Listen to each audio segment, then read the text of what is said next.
from this article about ethnic unity law written in the Council of Foreign Relations by an expert. On March 12, China's legislature adopted the law on promoting ethnic unity and progress. There's a translation on this website linked. A sweeping new statute that codifies Beijing's approach toward China's officially 56 recognized ethnic groups.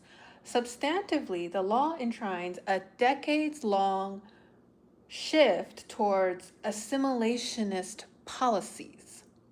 So, mind you, in the US, some still believe segregation is needed. And the Council of Foreign Relations is criticizing an assimilationist policy, and it's written by a white guy. Structurally, it reflects a deepening merger of party ideology and state law. This new law is the culmination of a policy trajectory that has been building for over a decade, back from 2014. So in 1949, it was a nominal ethnic autonomy imported from Soviet Union system, but it has moved away since. So that this is a historical shift, as you may have observed from my booktube channel. I have read a lot about the efforts to conquer East Turkestan and Tibet. Provincial and municipal authorities across China have enacted a wave of ethnic unity and progress regulations, such as those in Xinjiang 2015 or Inner Mongolia 2021.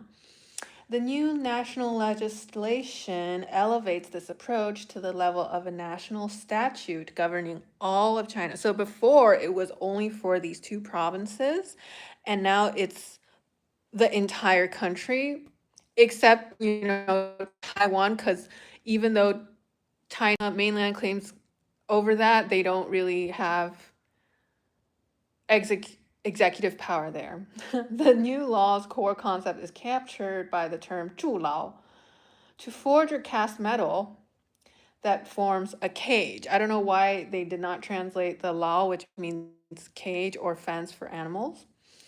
It could be either for humans or animals. And its instruction that forging the communal consciousness of the Chinese nation is core to the party's ethnic policies. As James Liebold pointed out, this phrasing reflects a hardening of Beijing's political line under the new leader, explicitly written into the party's charter in 2017, aimed at melting, quote unquote, subnational and ethnic identities into a shared collective one. This is a sharp departure from the framework of the 1984 Regional Ethnic Autonomy Law, which provided for education in minority languages and warned against Han chauvinism, so the majority is Han, in an effort to reset ethnic relations in wake of the Cultural Revolution. In contrast, the new 2026 law has no such warning, mandates preschool education in Mandarin, which is the Han language, directs government authorities and private firms to give prominence to the display of Chinese characters over minority languages in public settings, and instructs them to promote the forging of national identity as a component of all official work on families and family education. Naturally, Beijing's pivot risks worsening ethnic tensions. Efforts to roll out policies in Inner Mongolia back in 2020 generated citizen protests, followed by a purge of ethnic Mongolian party and government officials viewed as insufficiently committed to Beijing's new line. Apart from its substance, the new ethnic unity law is notable for its structure. Two features of the text are unusual. It opens with a narrative, a device used in only 3 other statutes in over 4 decades of the People's Republic. Core chapters are organized around slogans directly lifted from the leader's ethnic work doctrine rather than functional legal categories that are standard. The steady blurring of the boundary between party regulations and state law is the broader trend. As scientists document, the state is constructing a comprehensive network of party regulations that increasingly reaches beyond the party to regulate state and society.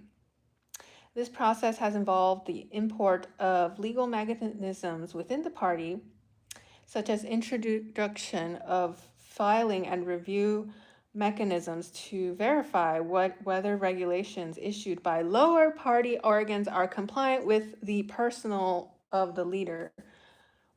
But on the other, leading ideological practices seep into state law. The newly issued ethnic law is clearly an example of the latter trend, with the top leaders' specific ideological forms used in the statute's organizing skeleton.